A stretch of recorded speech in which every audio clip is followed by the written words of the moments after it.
ಎಲ್ರಿಗೂ ನಮಸ್ಕಾರ. ವಿಮುಖ್ ಕನ್ನಡ ಬ್ಲಾಗ್ಸ್ಗೆ ಸ್ವಾಗತ. ಇದು ನನ್ನ ಮೊದಲನೇ ವಿಡಿಯೋ ಏನಂದರೆ ಚಿಕನ್ ಗ್ರೇವಿ ಮಾಡ್ತಾ ಇದ್ದೀನಿ. ಅದಕ್ಕೆ ಬೇಕಾಗಿರೋ ಐಟಮ್ಸ್ ಏನಂತ ತೋರಿಸ್ತೀನಿ ಬನ್ನಿ.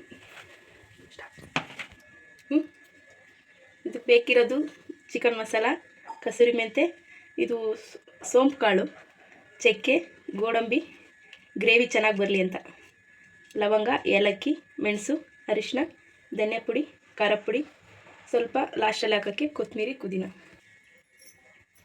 ಮಸಾಲ ರುಬ್ಕೊಳ್ಳೋಕ್ಕೆ ಈರುಳ್ಳಿ, ಟೊಮೊಟೊ, ಬೆಳ್ಳುಳ್ಳಿ, ಶುಂಠಿ, ಎರಡೆರಡು ಹಸಿಮೆಣಸಿನ್ಕಾಯಿ, ಹೆಸರು, ರುಚಿಗೆ ತಕ್ಕಷ್ಟು ಉಪ್ಪು. ಮಸಾಲೆ ರುಬ್ಕೊಳ್ಳೋಕ್ಕೆ ಏನೇನು ಹಾಕ್ಬೇಕಂತ ಹೇಳ್ತೀನಿ. ಮೆಣಸು, ಏಲಕ್ಕಿ, ಲವಂಗ, ಗೋಡಂಬಿ, 2 ಚಕ್ಕೆ, ಸೋಂಪು ಕಾಳು, ಕಸೂರಿ ಮೆಂತೆ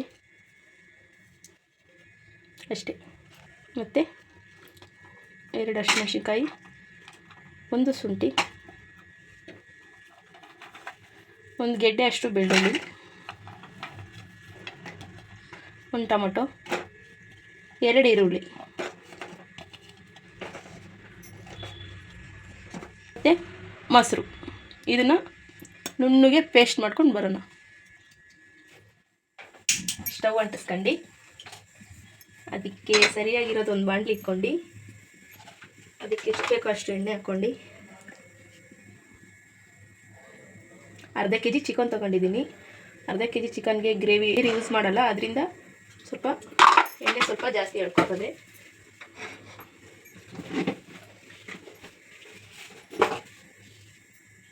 ಏನು ಹಾಕಲ್ಲ, ಎಲ್ಲ ನಾನು ರುಬ್ಬಿ ಇಟ್ಕೊಂಡು ನುಣ್ಣಗೆ ಪೇಸ್ಟ್ ಮಾಡ್ಕೊಂಡಿದ್ದೀನಿ. ಹಾಗಾಗಿ ಇದ್ರಕ್ಕೆ ಇವಾಗ ಏನು ಮಸಾಲೆ ಹಾಕಲ್ಲ, ಹಾಗೆ ಡೈರೆಕ್ಟ್ ಹಾಕ್ತೀನಿ ರುಬ್ಬಿರೋದು. ಬಿಸಿಯಾಗಿದೆ, ರುಬ್ಬಿರೋ ಮಸಾಲೆ ಹಾಕ್ತಾಯಿದ್ದೀನಿ.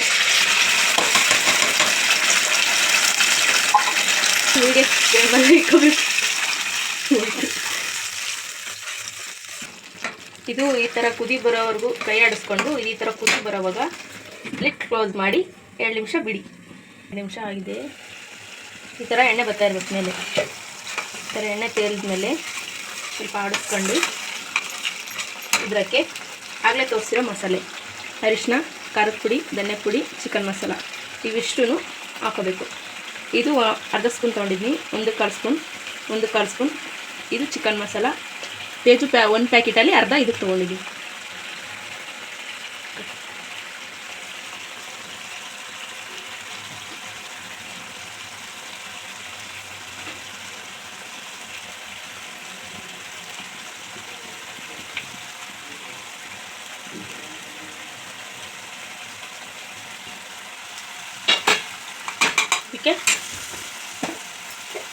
ಉಪ್ಪು, ರುಚಿಗೆ ತಕ್ಕಷ್ಟು ಉಪ್ಪು. ಇವಾಗ ನಾನು ಇಲ್ಲಿ ಕೈ ಅಳತೆ ಹಾಕ್ತೀನಿ. ನನಗೆ ಸ್ಪೂನಲ್ಲಿ ಅಳತೆ ಗೊತ್ತಾಗಲ್ಲ, ನಾನು ಕೈ ಅಳತೆ ಹಾಕ್ತೀನಿ. ನಿಮಗೆ ನಿಮ್ಮ ರುಚಿಗೆ ಎಷ್ಟು ಬೇಕೋ ಅಷ್ಟು ಉಪ್ಪು ಹಾಕ್ಕೊಳ್ಳಿ.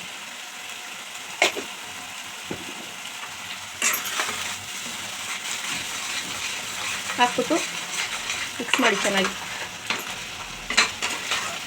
ಹಸಿ ವಾಸನೆ ಎಲ್ಲ ಹೋಗಬೇಕು.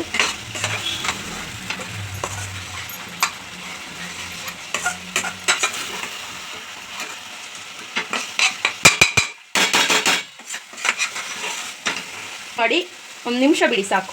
ಅದೆಲ್ಲ ಬೆಂದ್ಬಿಟ್ಟು ಎಣ್ಣೆ ಮೇಲೆ ತೇಲ್ತದೆ. 1 ನಿಮಿಷ ಆಗಿದೆ. ಇವಾಗ ಇದಕ್ಕೆ ಚಿಕನ್ ಹಾಕೊಳ್ಳೋಣ. ಅರ್ಧ kg ಚಿಕನ್ ತೊಗೊಂಡಿದ್ದೀನಿ.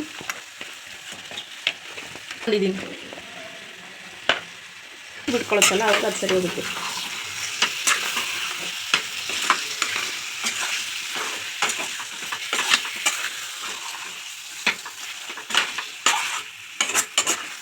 ಈ ಥರ ಮಿಕ್ಸ್ ಮಾಡ್ಕೊತಾ ಇರಿ. ಅದು ತಳಕ್ಕೆ ಹತ್ತಿದೆ ಅಂತ ತಲೆ ಕೆಡಿಸ್ಕೋಬೇಡಿ, ಚಿಕನ್ ಬೆಂದ್ಮೇಲೆ ಸರಿ ಹೋಗ್ತದೆ. ಮುಚ್ಚಿಬಿಟ್ಟು 2-5 ನಿಮಿಷ ಬಿಟ್ಟುಬಿಡಿ. ಮಧ್ಯದಲ್ಲಿ ಈ ಥರ ಆಡಿಸ್ತಾ ಇರಿ. ಆಡಿಸಿ ಎಲ್ಲ ಮಿಕ್ಸ್ ಆಗಬೇಕು ನೀಟಾಗಿ.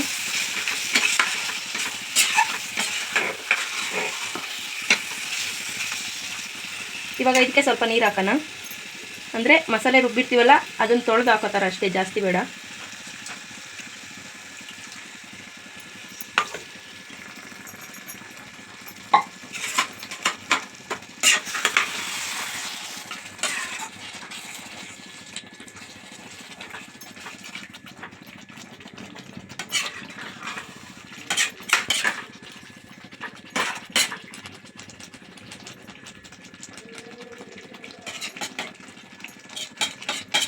ನೋಡಿ ಇದು ಕುದೀತಾ ಇದೆ.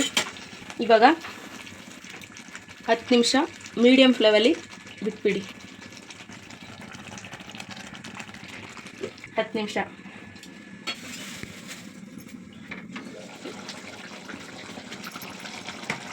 ನೋಡಿ 10 ನಿಮಿಷಕ್ಕೆ ಹೆಂಗೆ ಬೆಂದಿದೆ.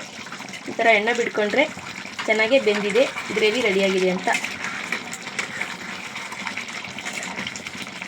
ನಾವು ನೀರೇ ಹಾಕಿಲ್ಲ, ಎಷ್ಟೊಂದು ಗ್ರೇವಿ ಬಂದಿದೆ ಚೆನ್ನಾಗಿ. ನೀರು ಹಾಕಿದ್ರೆ ಅದು ಗ್ರೇವಿ ಬರೋಲ್ಲ, ಸಾಂಬಾರು ಆಗ್ಬಿಡುತ್ತೆ.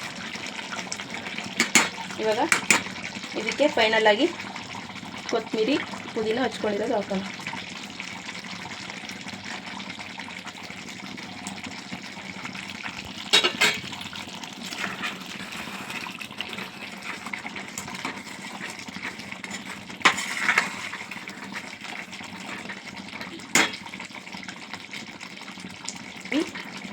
ಕಂಪ್ಲೀಟ್ ಆಯಿತು. ಸರ್ವ್ ಮಾಡಿ ತೋರಿಸ್ತೀನಿ.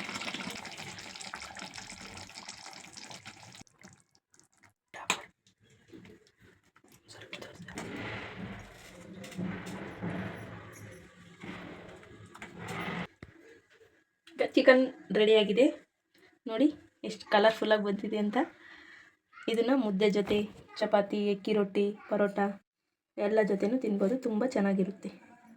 ಸಿಂಪಲ್ಲಾಗಿ ಮಾಡ್ಕೋಬೋದು, ಬ್ಯಾಚುಲರ್ಸ್ ಆದ್ರೂ ಆರಾಮಾಗಿ ಬೇಗ ಆಗುತ್ತೆ. ಎಲ್ಲ ಚಿಕನ್ ಗ್ರೇವಿ ಯಾವ ರೀತಿ ಮಾಡೋದು ಅಂತ ಇದು ನನ್ನ ಸ್ಟೈಲಲ್ಲಿ ಮಾಡಿದ್ನಿ. ಇದೇ ಥರ ತುಂಬ ವೆರೈಟೀಸ್ ನಾನು ಮಾಡ್ತೀನಿ. ನಮ್ಮ ಚಾನಲ್ನ ವಾಚ್ ಮಾಡ್ತಾಯಿರಿ. ಇದು ನನ್ನ ಮೊದಲನೇ ವಿಡಿಯೋ. ದಯವಿಟ್ಟು ಸಬ್ಸ್ಕ್ರೈಬ್ ಮಾಡ್ಕೊಳ್ಳಿ, ಲೈಕ್ ಮಾಡಿ, ಶೇರ್ ಮಾಡಿ, ಕಮೆಂಟ್ ಮಾಡಿ. ಮುಂದೆ ಯಾವ ರೆಸಿಪಿ ಮಾಡಬೇಕು ಅಂತ ಕಮೆಂಟ್ ಮಾಡಿ. ಏನಾದರೂ ತಪ್ಪಿದರೆ ಕ್ಷಮಿಸ್ಬಿಡಿ. ಇದು ನನ್ನ ಮೊದಲನೇ ವಿಡಿಯೋ, ಹಂಗಾಗಿ ಸರಿಯಾಗಿ ಮಾತಾಡೋಕ್ಕಾಗ್ತಿಲ್ಲ.